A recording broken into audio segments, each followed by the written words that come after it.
welcome to this video today. And I hope you're okay. If it's your first time here, then welcome. Welcome, it's lovely to meet you. And today we're talking a little bit of a sensitive thing, and we're talking skin. So, I am 47, nearly 48, and I've always had really great skin. I was really lucky as a teen. I didn't really have massive breakouts or anything like that, and I've always had really good skin.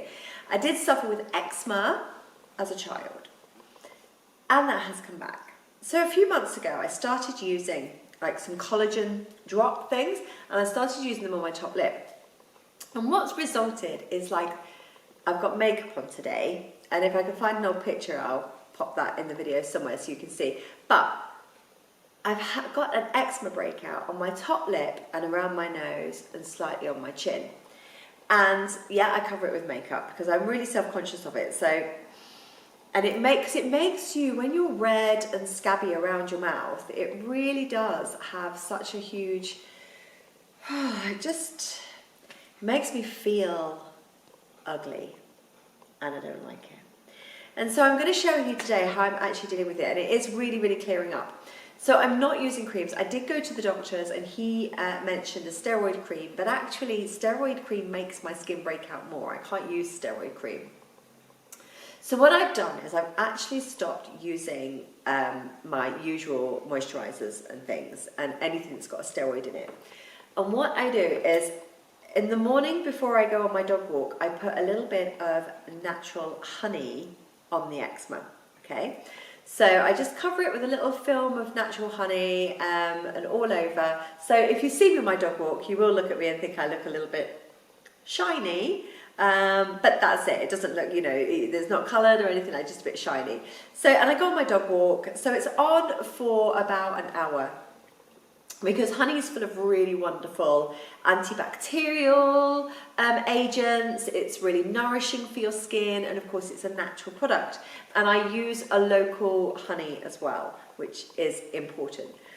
And so I go on, and then I wash it off, and I have then used my Aveeno moisturizer because it has no steroid in it, and it's the one I use for my skin, and I just use that on my face. At night time, what I do is I just put coconut oil on my face and then go to bed to moisturize it. So I'm trying to use really natural products.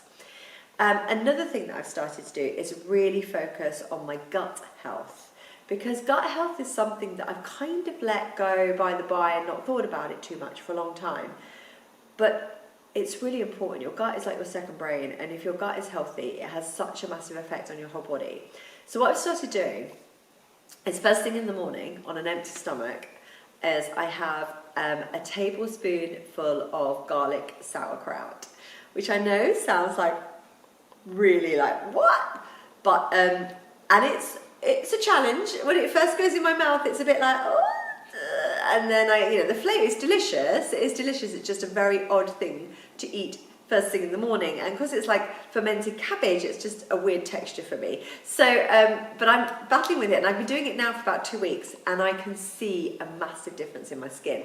The redness has gone down, the flakiness has diminished. It's not disappeared, but it has really diminished, and certainly all the bumps that I had have all gone down as well, and it does look a lot healthier. So I have a tablespoon of sauerkraut every morning on an empty stomach, just to put the really good bacteria into my gut. And then I have a gut shot. So I use a company called Plenish, and they have like this berry little shot of natural juice that I have. And you can get it from like Tesco's and places like that. It's really easy to get, and it's called Plenish.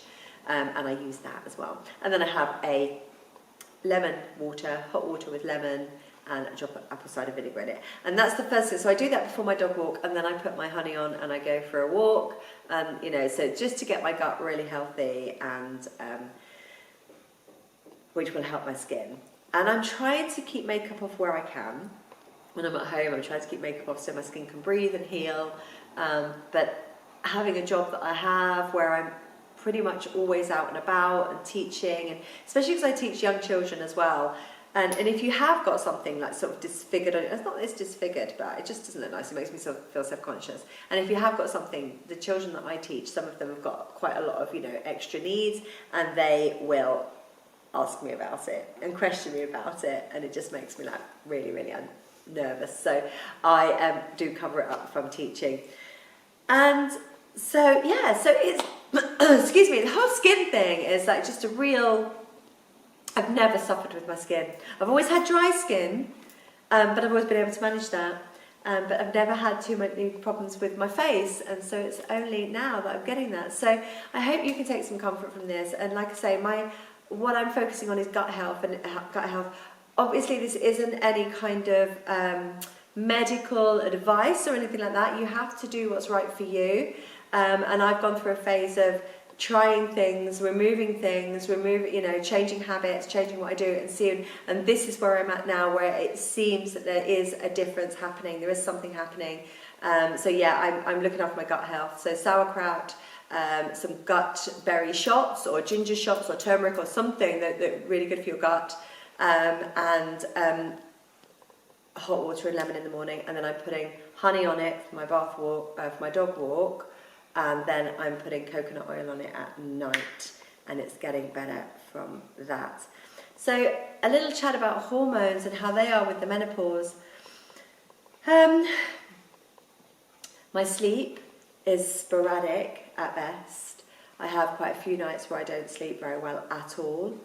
My partner very lovingly sometimes goes and stays in the other room so that I at least have space, and if I do wake up I can just start to read my book, or I don't have to lay there just staring at the ceiling with my mind going crazy. I can actually do something, which I find helps me. If I actually get up, or I put the light on and I read, or I get a drink, or I do something, I find I fall asleep. I get tired again within about sort of 20 minutes, and I can go back to sleep. But if I don't, if I just lay there, I'm laying there for hours and hours. So what works for me is actually getting up and doing something. So some nights I do have a full night's sleep, and others I get very little at all. So that's kind of something I'm just dealing with. I find I'm better if I don't have alcohol. I sleep better.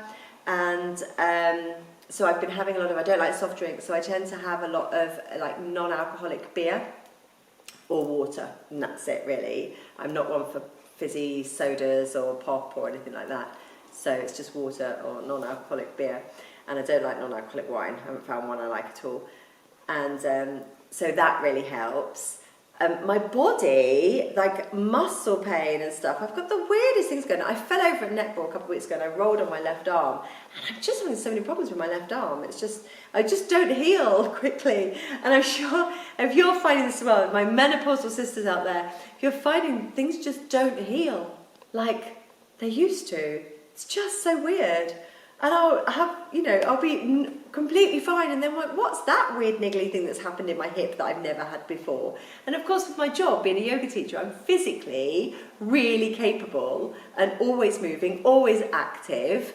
And yet, last night I went to reach for my book and put my book on the bed, and my whole arm was like, and it's just bizarre. But I take borage oil for my joints and things, and vitamin E and things like that. So I do take that to try and keep my body as mobile as possible, joint pain as minimal as possible.